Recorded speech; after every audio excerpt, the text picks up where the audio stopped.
सांप्रदायिक दंगे और इनका इलाज। भारतवर्ष की दशा इस समय बड़ी दयनीय है।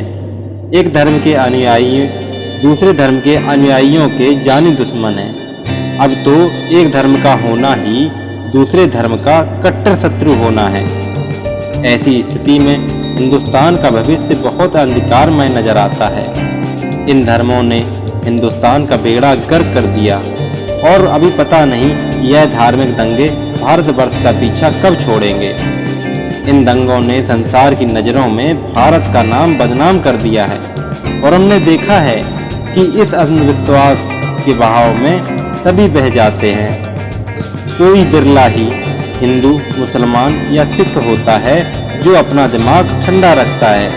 बाकी सब धर्म के ये नामलेवा अपने नामलेवा धर्म के रौब को कायम करने के लिए डंडे, लाठियां, तलवारें, छुरे हाथ में पकड़ लेते हैं और आपस में सर फोड़ फोड़ कर मर जाते हैं। बाकी बचे कुछ तो फांसी चढ़ जाते हैं और कुछ जेलों में फेंक दिए जाते हैं। इतना रक्तपात होना पर इन धर्मजनों को अंग्रेजी सरकार का डंडा बरसता है और फिर इनके दिमाग का कीड़ा ठिकाने पर आ जाता है। जहाँ तक देखा गया है, इन दंगों के पीछे सांप्रदायिक नेताओं और अखबारों का हाथ है। इस समय हिंदुस्तान के नेताओं ने ऐसी लीद की है कि चुप्पी ही भली है।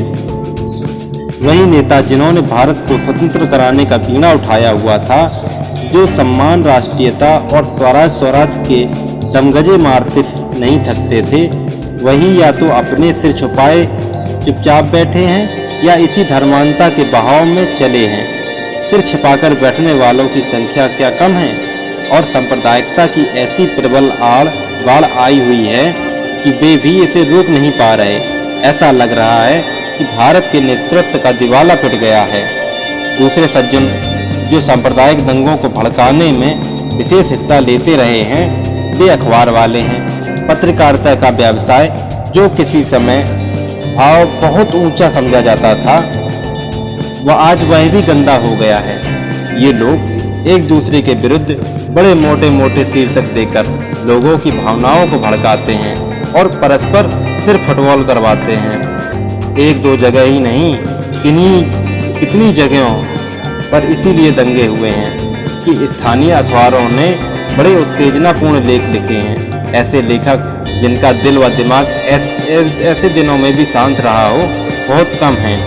अखबार का असली कर्तव्य शिक्षा देना है, लोगों से संकीर्णता निकालना, सांप्रदायिकता की भावनाएं हटाना, परस्पर मेल मिलाप बढ़ाना और भारत की साझी राष्ट्रीयता बनाना था। लेकिन इन्होंने अपना मुख्य कर्तव्य अज्ञान फैलाना, संकीर्णता का प्रचार करना, सांप्रदायिक बनाना, लड़ाई झगड़े करवाना और भारत की साझी राष्ट्रीयता को नष्ट करना बना लिया है। यदि इन सांप्रदायिक दंगों की जड़ खोजें तो हमें इसका आर्थिक कारण ही जान पड़ता है। असहयोग के दिनों में नेताओं व पत्रकारों ने ढेरों कुर्बानियां दी। उनकी आर्थिक दशा बिगड़ गई थी। असहयोग आंदोलन के धीमे पड़ने पर नेताओं पर अविश्वास सा हो गया, जिसे आजकल बहुत से सांप्रदायिक नेताओं के धंधे चौपट हो गए। विश्व में जो भी काम होता है उसकी तह में पेट का सवाल जरूर होता है। कार्ल मार्क्स के 3 बड़े सिद्धांत में से यह प्रमुख सिद्धांत है। लोगों को परस्पर लड़ने से रोकने के लिए वर्ग चेतना की जरूरत है। गरीब मेहनतकश व किसान को स्पष्ट समझा देना चाहिए कि तुम्हारी असली दुश्मन पूंजीपति हैं, इसलिए तुम्हें इनके हथकंडों से बचकर रहना चाहिए और इनके हत्थे चढ़ कुछ न करना चाहिए। संसार के सभी गरीबों के, चाहे वे किसी जाति व रंग, धर्म या राष्ट्र के हों, अधिकार एक ही है।